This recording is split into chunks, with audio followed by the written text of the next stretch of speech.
Hello and thank you for joining us for this week's edition of The Front Page. We have an absolutely packed show coming up. We'll be talking about the blizzard of international action at the Breeders' Cup. We'll be looking ahead to the race that stops a nation in Australia.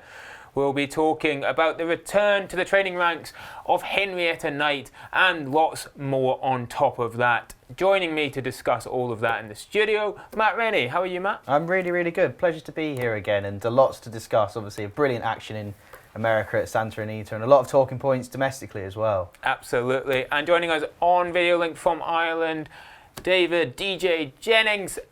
David, it was your birthday last week. Happy birthday, first of all. How did you celebrate? Thanks. How did I celebrate? I celebrated a couple of days. I actually did well. Last year when it was my birthday, we were unlucky. Our little fella was in hospital for a while, so I got no kind of meal, I got no night out, I got nothing. So this year they've actually made up for it. Aoife was quite good. We're out for dinner on Friday night, and then my parents brought us out for dinner on Sunday. So the moral of that story is I'm getting fatter, I'd say, because I've been out for 2 dinners in 48 hours. Well, you and me both, DJ. I just moved house, so it's delivery all the way. But people aren't here to hear about our eating habits. They're here to hear about racing. And if you love your racing, you will want to know that Upping the Ante is back tomorrow, Tuesday. It'll be live on the Racing Post YouTube channel at 6 p.m. DJ, how are you looking forward to it? I am looking forward to it a lot. An hour with Johnny Deline, well, it's actually usually 2 hours. 2 hours with Johnny Deline, talking to him before we go on the show, then going on the show, and then dissecting the show afterwards is quite an experience. He's just one of these people that's just, when you're around him, you're just kind of half in awe of him, and you just can't stop laughing. So really looking forward to it. Great to have him back. Great to have the show back. And it makes that, I suppose, that countdown to Cheltenham go that little bit better. Plenty of new things planned. It's a brand new series. It's a brand new look show. So it's not going to go stale. We're not going to have exactly the same show as we had last year. We've got new features in it. We've got new ideas. We have new tipping from Johnny as well. So plenty to look forward to. I'm hoping people will be pleasantly surprised, Tom. Brilliant. I can't wait for it. Tune in tomorrow, Tuesday, 6 p.m. Upping the Ante with David Jennings and Johnny Deline. Okay, we're going to get straight into our first talking point, and we're reflecting on the World Championships Breeders' Cup weekend at Santa Anita. What an absolute feast of racing we had. Let's start with that man, Frankie Dettori. What a weekend he had. That brilliant win on the Spiral. What did you think of it, DJ?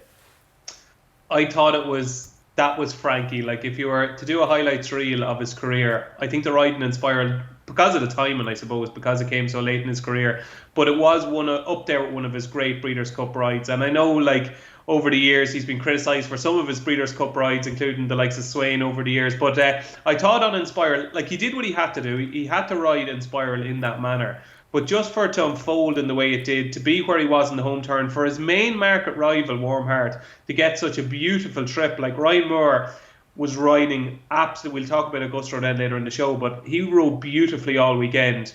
For Warm Heart to get the perfect toe into the race, then for the gap to come, everything went right for Warm Heart. And I think if you back Warm Heart, you're kind of saying to yourself, how on earth did we get beaten there? But it was just a filly who was at the top of her game, ridden by a man at the top of his game. And do you know what? It's funny, Tom, I've completely changed my mind on this. I was kind of, for a few months there, I was like, I'm sick of this Frankie nonsense. Will you just go? Like, it's going on forever. Like, why do you not just do a Davy Russell or a Barry Geraghty or a Ruby Walsh and just end it on the spot? Let's just go. And the longer it's going on, the more I'm kind of going, God, I'm actually going to really miss him now, and the sport is going to miss him, and I'm kind of glad he's going on for a bit longer, and I hope he's at Royal Ascot next season. So I've turned full circle, to be honest with you, Tom.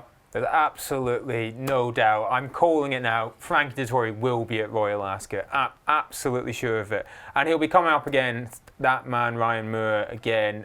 You alluded to the ride on Augusta Rodin in the turf. I mean, similar in a sense, in that it was a ride of genius and daring, but he did it a very different way. What did you make of that ride by Moore? And if you were to compare and contrast the two rides, which would you have on top?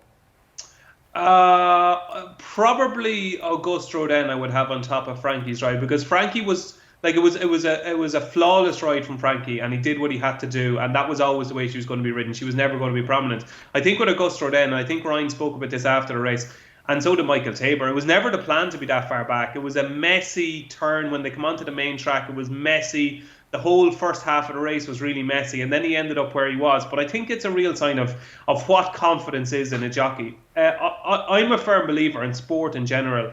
Confidence is not being afraid to make mistakes, and that's what Ryan Moore wasn't afraid to do. He wasn't afraid to make a mistake. He went down the inside, which he said himself wasn't plan A or B. He didn't plan to be so far back, but he can kind of do that because he's had such a good season, because he's riding so well, and it's a case of, right, let's try this, and if it goes well, great. If it doesn't, look, I'll take the consequences. It's on me if this horse gets beaten by going this route, and that's what he did. I think he played the brave man's route, and he got rewarded spectacularly. Now, not even he could have imagined the way it panned out, the way it would open up the inside. But you kind of get rewarded for bravery in this game, and that's what he did. He didn't ride. I always get this saying mixed up, right? He didn't ride to lose the race. He rode to win the race. No, sorry, he didn't ride not to lose the race. He rode to win the race. I knew I'd mess that up. I always mess that up. So he didn't ride not to lose the race. He rode to win the race, and that means taking chances. He took the chance. He got rewarded. It was a brilliant ride, and obviously there was a sting in the tail with the whip ban because he went one over and he got a fine. But I suppose it's not too bad. I'm sure he would have taken it before the race. Getting those fractional calls right is what marks out the very best, and there's arguably no one in the world better at it than Ryan Moore. We've got to look at some of the other winners as well. There was perhaps none more popular than Big Evs for Mick Appleby. And you may have seen this clip that went viral on social media. We'll play it here. It's just fantastic. It just highlights what these winners mean to the people connected, particularly at the smaller yards. Outside, and Azion is the trailer, so the fastest of them all is the filly Crimson Advocate. The Big Evs is right alongside, and the two of them are matching strides on the lead.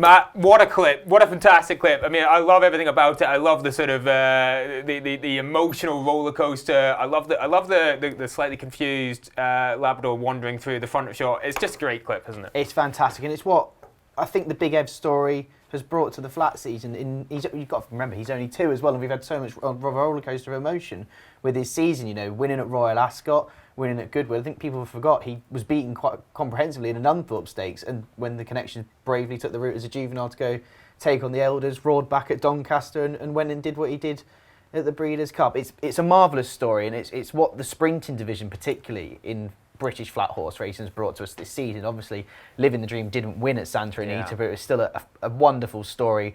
And it's great that we're going to have these 2 wonderful stories going into next year as well. I said to someone afterwards, it was almost like if Highfield Princess retires at the end of the season, we don't know what's going on with her career. She's been brilliant and the public horse for the sprinting division. It's almost like there's an heir apparent in Big Evs. Now, I don't know what they're going to do with him next season. He looks like an out-and-out 5 furlong horse to me. So I'd be going down the King's Stand Stakes route and then all the way back to almost working back from the Breeders' Cup at Delmar next year. But just to have that human connection going into the flat season for next year is brilliant. You know, the flat season, sometimes we get to the end of the season, a 3-year-old might be retired, and Ace Impact's already been gone off to stud after winning the Arc. But now we have a real human element that we might not see that often in the flat, and we more often see in jumps to bring over the winter, and it's really exciting going beyond. But it was just unbelievable. And they're fantastic stories, and you mentioned Living the Dream. Obviously, unfortunately, couldn't do it for Adam West, although so exciting to see him absolutely nailing the start, blitzing to the front, and you just thought, go on, but just in the last sort of 100, 200 yards, just got mown down. But what a story that was. You know, one of the things that I thought was so fantastic from that is just how down to earth the Connections were. how delighted, how obviously thrilled they were to be there. As you say, flat racing can be about these huge monster operations. So brilliant to see two smaller yards there on the biggest stage and just having a marvellous time. Their connections clearly loving it.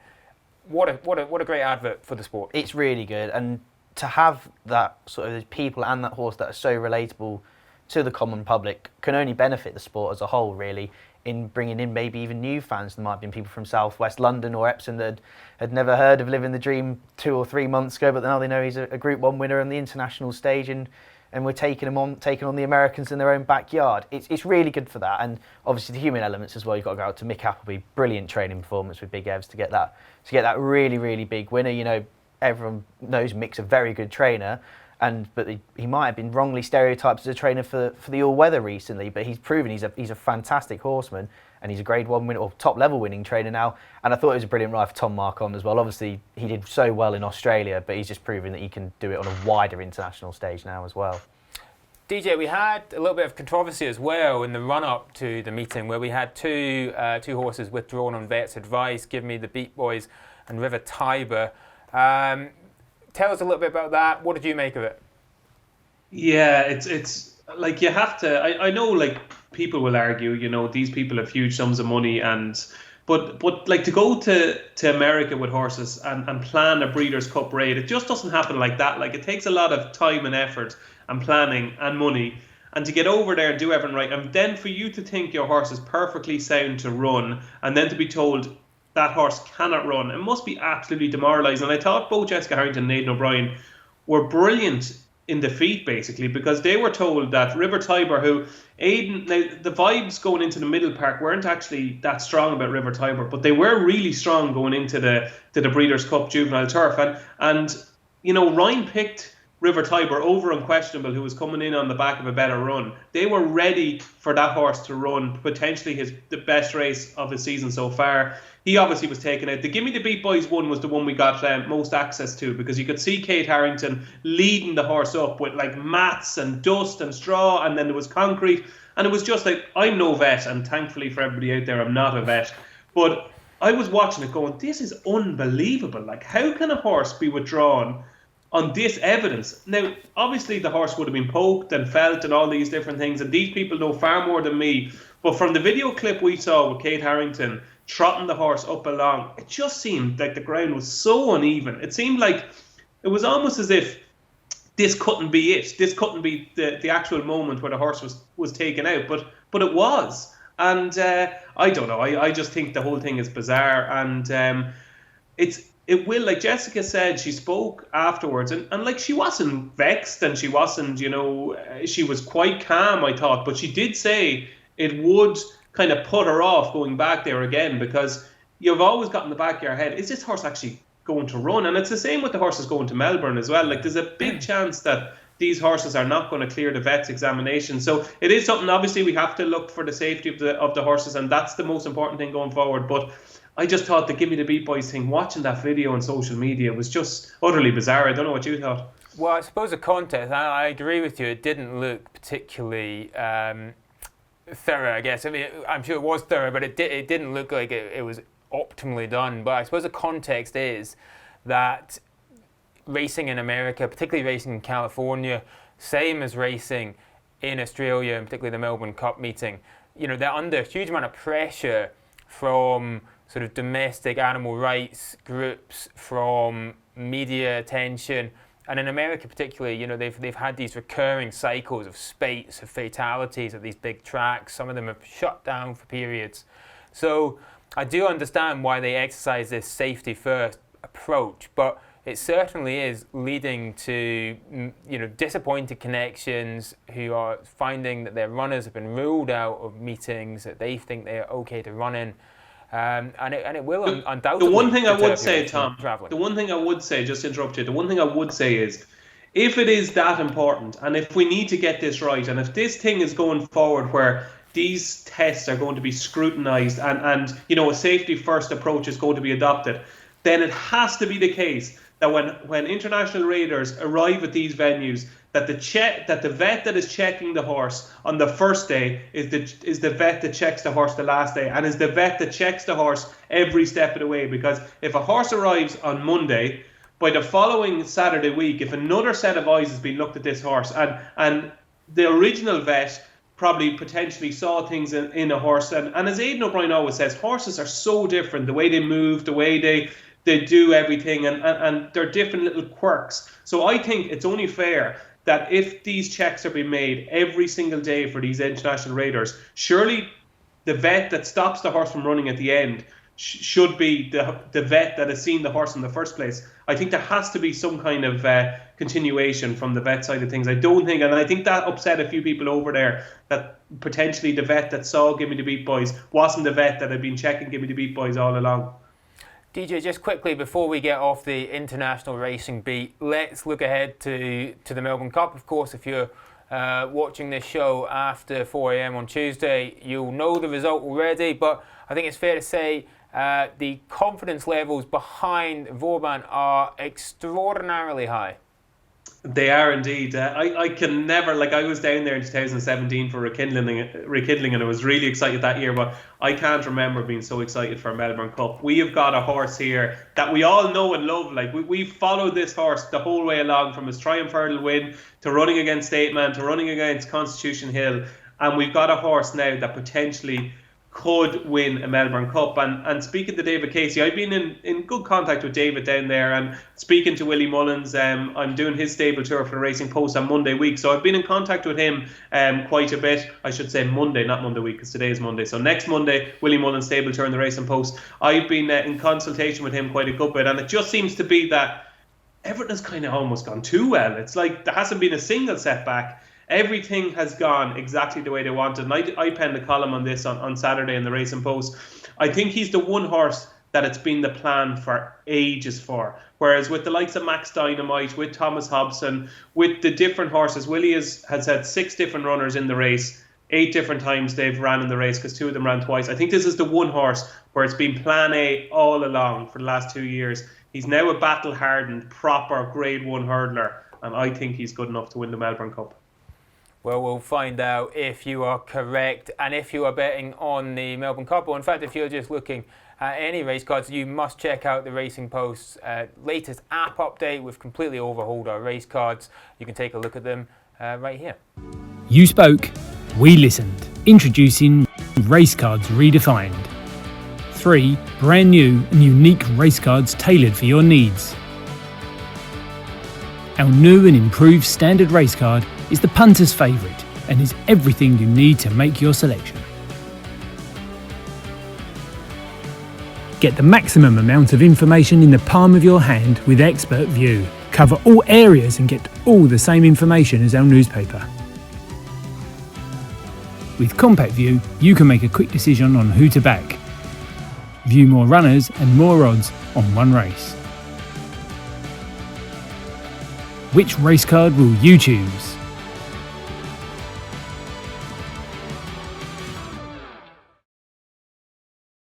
Welcome back. We're going to move on to some domestic matters, and we had some fascinating news this morning, that Henrietta Knight is going to return to the training ranks. 77 years young, 11 years out, but the trainer of Best Mate is back. Matt? I think it's brilliant news. I think it's absolutely brilliant news, especially in the current climate. We've seen loads of trainers, especially on the flat. We obviously just had William Jarvis saddle his final runner. Obviously, him and Henrietta Knight are the elder statesmen and women of the division. So it's really good that we're having another brilliant trainer back in the ranks. And I'm sure a lot of our older viewers will be loving her coming back. Obviously, fond memories of Best Mate, Edredon Blur. My memories of Henrietta Knight was training Summersby to beat Finian's Rainbow in what was the Victor Chandler Chase then. And I think that might have been in her final season before she handed in the licence first time round. But it's brilliant, and in a sense, it is a shock, but not a shock, because we all know she's not been out of the game completely. She has a really strong operation in West Lockinge pre-training and jumping, and I think it was in the story today, loads of trainers from all over the country send her horses for schooling purposes. Yeah. She's obviously been a racing manager and buying expensive purchases for the late Michael Gretsch, so she's not been totally out of the game, and it's really good to have her back in the game. It's all the better for having a game. And imagine if she does eventually get another winner at the Cheltenham Festival, it'd be a very, very popular success. Certainly would. I think it's fair to say, although she retired from training, she has not been far away from racing at all. In fact, she's been as busy buying horses, helping trainers all across the country. I mean, she absolutely lives the game. She loves it. So she expects to be back after Christmas. January the 1st, I believe. So straight into the new year and straight up and running. Obviously, she's got Brendan Powell coming in as the assistant as well. Obviously, he had a really successful stint with Joseph O'Brien. He's just more recently been with Rebecca Menzies, a trainer in his own right previously as well. So he knows the game in and out. So it'll be a very strong combination to keep an eye on going into the new year. And it's just, I think it is really, really good news. There's a bit of positivity when in a way where a lot of trainers have been leaving the game. And it's really sad to see trainers leave the game when it's not economically viable. So it's always good to have that plus on that side. 25 to 30 horses she's hoping to have in training. I dare say she's not going to have any trouble filling those numbers. DJ, would you have a horse with Henrietta? I would. I was MC at the Cheltenham preview night in Navan last March or February, and she was over for it. And somebody said to me, Henrietta Knight is in the crowd. You should get her up to interview her. So, of course, I did. And I said, Henrietta, would you come up and have a few words with me? So she came up, right? And I'm so embarrassed. Like, I treated her as though like she was this like old lady that like has been out of the game and she hadn't a clue what's going on. Like, so I was asking her like questions like she was like my little Georgia, who's a 3-year-old. Like, so the first question was like about like maybe galloping the Champs in the Gold Cup or something. And as she was answering the question, I was like, what am I doing here? She is absolutely tuned in, knows what's going on. And we had about a 15-minute chat. She knew the form lines inside out. She knew the breeding of the horses. She knew different point-to-points that they had won over the years when they were younger horses. I was shocked at her knowledge, and she made me look like an absolute lemon, so she did. So she knows what's going on. She is in that form book day in, day out. She's been over to Ireland. She's been to Gordon Elliott's. She's been to Willie's. She's been to different places. And she is tuned in, let me tell you. So when she does return, I don't think there's going to be any settling in period. I think she's going to return with a bang, and she's going to have some nice horses that probably came from point-to-point fields as well. So it's exciting. It's great for the game. She always adds a bit of something to it. I don't know, even over the years, even when I was young and she had Best Mate and the likes, it just edged on blood. Like, she adds something to the game that nobody else can, and her passion for it is great. So I hope she does well anyway, Tom. Yeah, well, I hope they didn't catch that interview on film, DJ, or introduce you as a Racing Post journalist, frankly. Apologies, Henrietta. Oh, dear God. James Doyle as well, another big name in the news over the last week. He is moving, after 9 years with Sheikh Mohammed's Godolphin, to the rising power of Wathnan Racing. Of course, Wathnan Racing being the name for the Emir of Qatar's racing operation. They've had plenty of success this year, snapped up a big name jockey, but certainly caught the eye, this move from the Godolphin operation of Dubai's Sheikh Mohammed to Wathnan Racing of the Emir of Qatar. What do we make of it, Matt? Yeah, well, it's almost transfer season. It's like the transfer window has opened really with the flat season. Now's the time when you see these jockeys go on the merry-go-round of where the retained ownership's coming next time round, and it's a huge name to start it off with, and I think it's a brilliant move as well. So James Doyle obviously leaving Godolphin after 9 years, classic success with Caribus in the 2022-2000 Guineas, and plenty of success for Charlie Appleby and Godolphin. I think it's, like I said, I think it is the perfect move at his time of his career now. He's 35, he's in the prime of his career, he's going to be in the prime of his career for the next 5, maybe 10 years, and he's joining up with an operation who, you might call them a boutique operation now, but the way they've spent and came into the scene with a bang last season with Courage, Mon Ami and Gregory. They've obviously bought Rogue, Rogue Lightning for, I think it was a million guineas at the Ascot sale on Champions Day. So they're going to be a force that's just going to keep building and building and building. And James's portfolio with them going starting early next year and will just build with it as well. We wouldn't be surprised if they buy a leading 2,000 guineas hope it might emerge and go into training. And I think James, obviously, he's second jockey to for Charlie Appleby and behind William Buick, his great friend. And it is the right time. I think it is a shock, but I think what sort of set the motions in that you thought it might happen was James riding Diego Velasquez in the Futurity Trophy. It's obviously been a very amicable split, but he was called up to ride the leading hope for Godolphin's rival operation Coolmore in a Group 1 race. It sort of feels then, you're not going to be with Godolphin that much longer. Tiny little echo of Frankie Dettori split back in the day, wasn't it? Maybe not as acrimonious as that. Not quite, no. And James has shown for Coolmore this year how brilliant he is at riding with his 2 Group 1 wins in the Yorkshire Oaks and Prix Vermeil on Warm Heart. I think it's a brilliant partnership he's going to have with Wathnan, because it also gives him the opportunity. He spoke to our colleague Maddie about he might be tempted to go for the Jockeys Championship. The size of Wathnan at the minute would allow him to go and not only maybe ride other leading Group 1 hopes as plum spare rides, but also go and choose where he wants to ride winners at, rather than waiting for William Buick to decide where he'd ride for Godolphin. I think it's a fabulous move at the time of his career. I'm fascinated to see how it's going to go with him and Wathnan next year. Yeah. They are just a rising force, and they can be a really powerful duo together. Well, let's contextualise this, of course, because we're talking about the 43-year-old billionaire ruler of Qatar. Now, obviously not without controversy, Qatar's involvement in international sport. They obviously had the World Cup, and they have been investing widely in lots of different sports.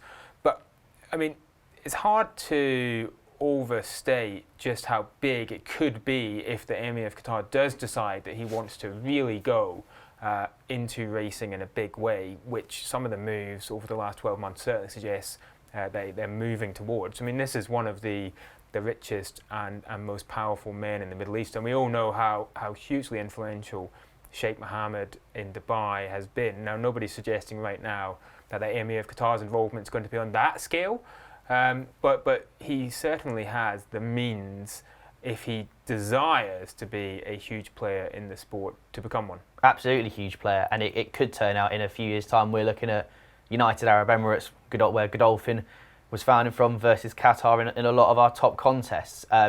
Obviously, it's interesting that Sheikh Tamim's come into the British game, just as when we've seen Qatar Racing, run by Sheikh Fahad Al Thani, has a lot of horses in America now, and Sheikh Johannes Al Thani's Al Shikab Racing put a lot of emphasis on the French racing.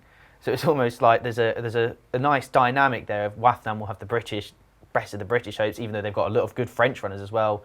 So you have Jasna Secret running the Chieveley Park Stakes. And it could become a Middle East sort of power battle that emerges in British racing to come.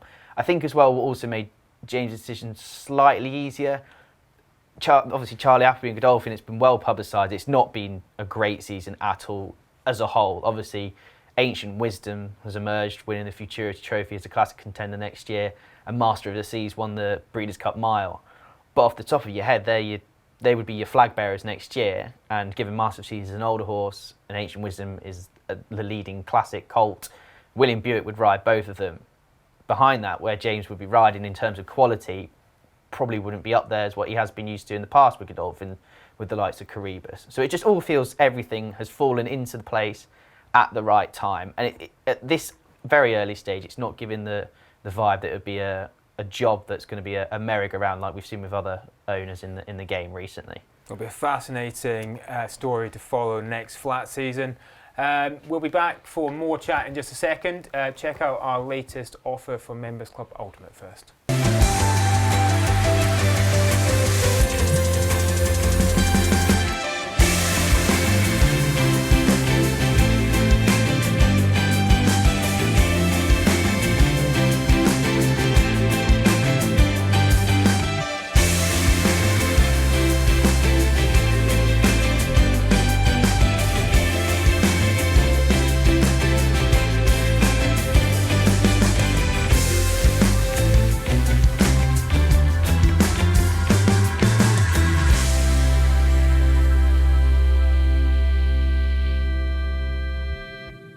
Welcome back. Our final story, we are going to look at the petition which has been launched against affordability checks. It was launched last week by Jockey Club Chief Executive Nevin Truesdale, and it has rapidly become the most popular petition on the British government's petitions website.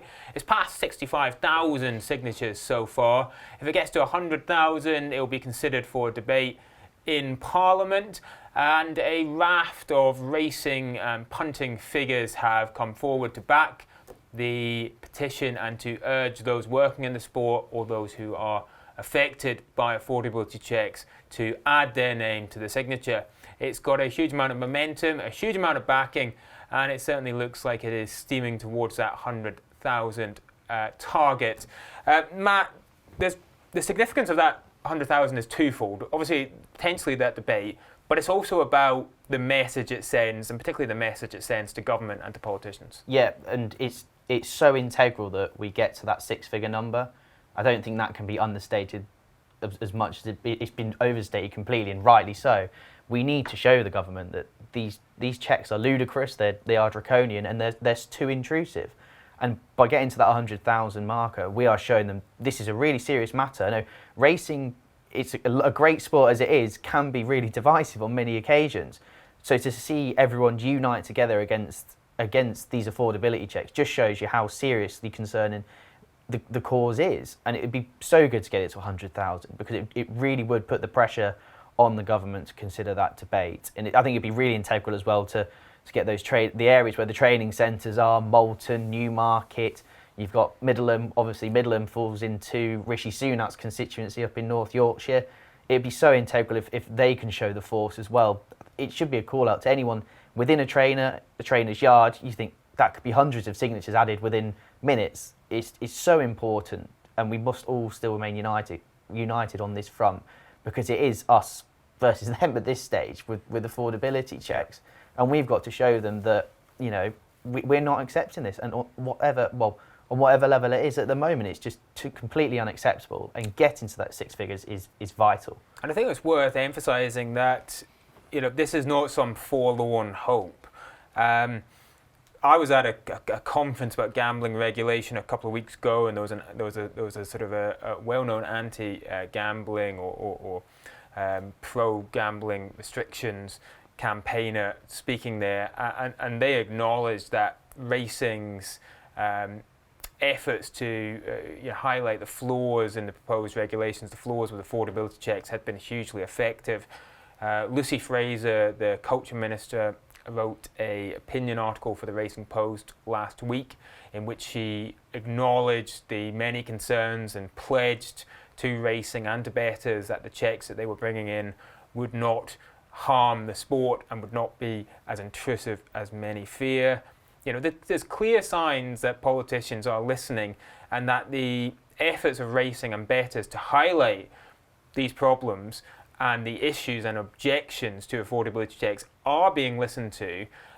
So it really does highlight the importance of those who will be affected, whether they're bettors, racing fans, or work within the sport, of getting behind this petition and really emphasising to politicians in a language that, let's be honest, they really understand, that, you know, there are votes in this. Yeah, we're at this point now with it where the foot's on the gas and it's almost at full throttle, and we can't take our foot off the gas now. It's an issue that it's rare that it doesn't divide anyone on class or anything like that. We all, in this sphere, we're all bettors and we're all punters who, obviously, we have to look after people that have problem gambling and addictions.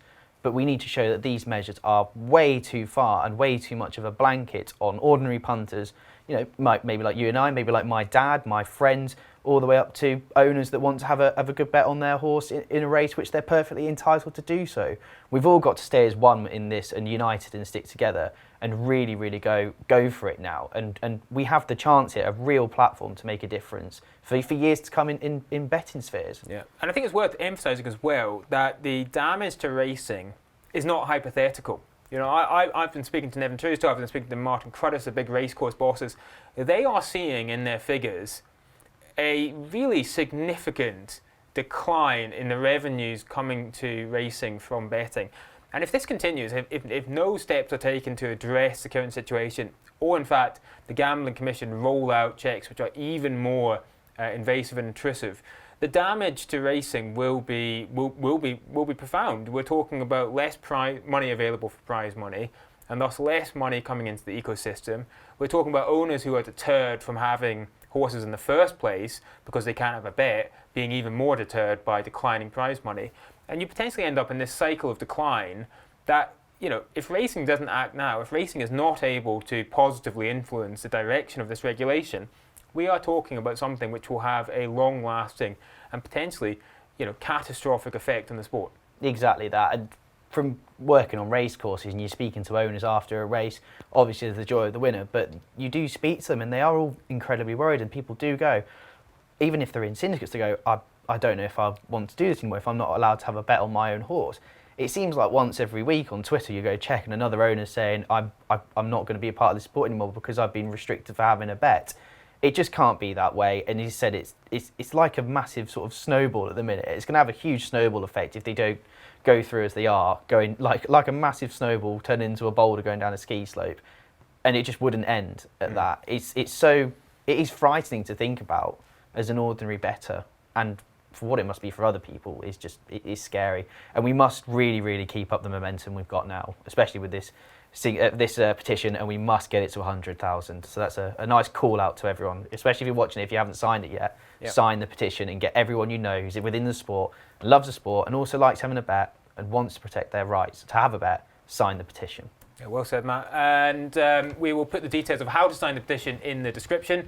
DJ, I can't let you go without checking in on the situation in Ireland, because obviously last time you were in, you painted a pretty gloomy picture about the progress of the regulation, the Gambling Regulation Act in Ireland. We also had the Flutters boss who was speaking about it, and he also used that phrase, spiral of decline, if there's some of the more draconian elements of the proposal came into force. Any updates on its passage and whether there's any chinks of light in terms of racing's concerns being listened to and addressed? Yeah, you kind of hear contrasting views all the time, Tom. You know, one week it's kind of at that stage now where I don't think a lot has happened in the last kind of 2 or 3 weeks. I think it's at that stage now where it's kind of, it's probably the steps of the process. The next step is when we're going to actually learn an awful lot more, I think, and find out exactly what's going to be in this document. Like you do talk to different people, and they kind of might say, oh, I heard a rumor that, you know, they might be changing a little bit, and some of this kind of pressure that's coming from our side is getting through. And then another side of it, you hear, no, it's not for changing. No, definitely not. And it's obviously, it's hugely worrying. Look, it seems to be every time I come on this show, we speak about these issues and we worry for the future of the sport. But like, it's just the next couple of months from your point of view in Britain and from our point of view in Ireland, like, it's going to be absolutely crucial the next few months. And we just hope that the common sense approach will be used in both countries, and hopefully we do have a future in racing, Tom. Yeah, absolutely, well said. And it really can't be emphasised enough that if you love racing, if you're concerned about your race, you can do something about it. You can sign the petition, you can write to your local representative. It's important that your voice is heard, so I do encourage all of our watchers to make sure their thoughts and concerns are listened to. As ever, we will continue following that story as well as everything else we've discussed today. It falls to me to determine what goes onto our front page. And I think I'm going to go with the return of Henrietta Knight. Fantastic to have the trainer of Best Mate back in the sport. She will be a breath of fresh air, and it would be fantastic to see her once again toasting success at Cheltenham. So thank you very much to my guest, David Jennings. Do watch him on Up in the Ante back Tuesday, 6 p.m. And Matt Rennie in the studio. It's been good to have them. It's been good to have you as well. Thank you so much for joining us, and we will see you again next week.